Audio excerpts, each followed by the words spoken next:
for each other was so pure. I looked out for you, you reached out to me. We would never be separated by simple aberration, cause our regular collaborations, yes, at times together was so sweet. And on the weekends we would have our meetings. You were seeking my attention, you called me every single day for conversation.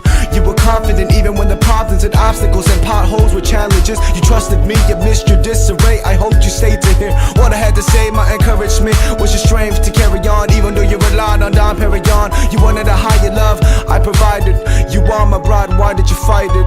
You wanna be together with me for eternity.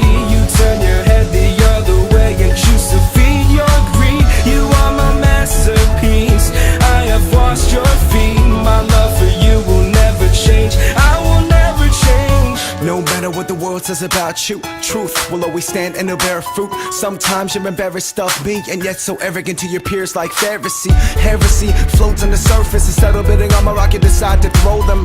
You would greet me with a cloak passion, but lack the compassion. You act up, attracted to blasphemy, myself and I mentality. The fallacy is that you ain't really worthy, you're not the master, says Luke 17. I married you, I've tasted the tea you brew. If you ain't hot for me, then you're dispensable. I don't care how sweet you were today, make sure you pick up your cross and follow my word.